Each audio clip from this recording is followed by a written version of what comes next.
Hey there, Heather Boyd Wire here, and today it's Tip Tuesday. Today we're making some fun and easy adjustable rings. What you're going to need for this project is 22, 20, and 18 gauge wire. I have 4 and 8 millimeter beads. I have my tools, cutters, flat pliers, and round pliers. And what you're going to do to start is take about 5 to 6 inches of the 22 gauge wire. I'm adding 6 4 millimeter cat's eye beads, and I'm going to hold it and curve them around to make the circle of the flower. So once you have a full circle, we're going to take the end and bring it around the other wire, and then bring that wire straight down to put the middle bead on. This is also a 4 millimeter cat's eye bead. So we're going to hold that firmly and then bring the wire through the flower, and then grab the end with our flat pliers and give it a little tug. So already we have a beautiful little daisy, and now we're going to do the ring band. So we have about 8 to 10 inches of 18 gauge wire. We're going to bring it around the size you want. Usually I bring it around the one size smaller because it bounces back a bit. And then we're going to bend the wires at the center back, going either direction using our round pliers. So we have the wires going back, and then just push them so they're centered, and then bring the wires back to the front. So you'll see one wire is above the center line and the other wire is below. So they're coming right around to the front. So now we're lining the wires up so it's flat, and then you're going to take your flat pliers and hold it in the center where the daisy's going to be, and then you're going to wrap one wire around one side and then turn it around and hold it again with the flat pliers, making sure there's enough room in the middle for the daisy, and then wind that other wire around in place. So we're going to clip the ends with the flush cutters. These are the Xuron flush cutters, and then just pinch in those little pokey ends with your flat pliers. Put it back on the ring mandrel. Make sure you press it in to line up the ends, and then we can use our round pliers to round out that center part if you need to. And we've got our flat pliers again just to straighten out the center back.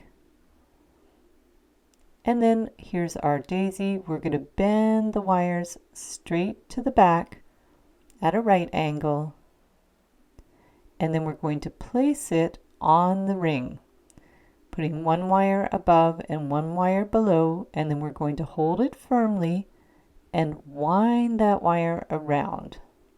Just wind it around a little bit to start, and then flip it around, and we're going to wind it around the other side to make sure it's nicely centered and it's firmly in place.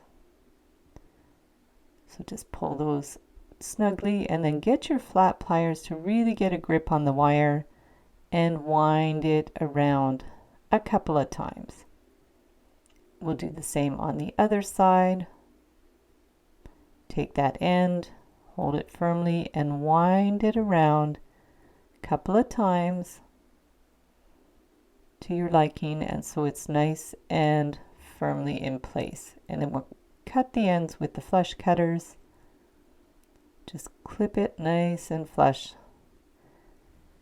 and get your flat pliers and pinch in those little pokey ends. Same on the other side. Push the little wires closer together. Straighten it out as you need to. And you can put it back on the ring mandrel just to make sure it's nice and straight. The ends are together. And there you have your beautiful adjustable daisy ring.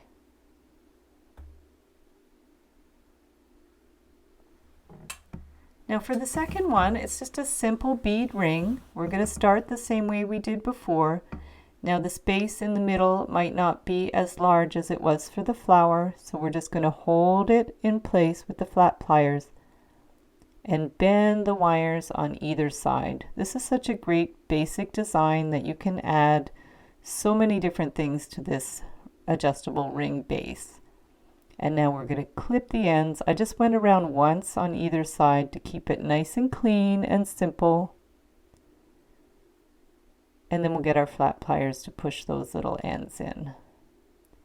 Same on the other side, just with the flat nose, chain nose pliers. You can adjust the back of the ring as well. And it's always a good idea to put it back on the mandrel, and you can even hammer it if you like to harden up the wire. So now we're going to get some 20 gauge wire and an 8mm miracle bead, and we're just going to bend the wires on either side straight down. And we're going to put the bead on the ring. I cut my wires a little too long. They don't need to be that long. Depends on how much wire you want to wind around actually, because we can just go around simply on either side. As we did before, we're just going to start by doing one turn on each side to make sure it's centered. So just bring it around, hold that bead firmly, so that's a nice position. And then from there, we can wind around the wire a couple times on either side. Flip it around, do the other side a couple of times.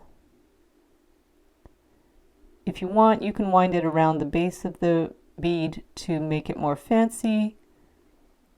Otherwise, you can just keep it simple. We're going to pinch in those pokey ends.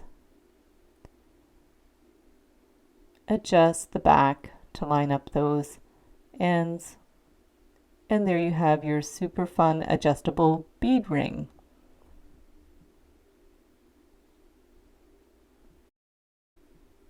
So now this one's super fun with the dangling bead. I've done this style before, but this is a nice way to make it adjustable.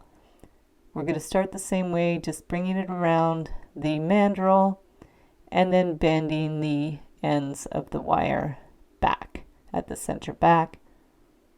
Going to opposite sides. Just push those ends straight back. Now we're going to put it back on the mandrel, bring the wires back to the front, flip it over, bring the wire right up to the front. And then at the center front, we're going to bend one wire straight up at a right angle.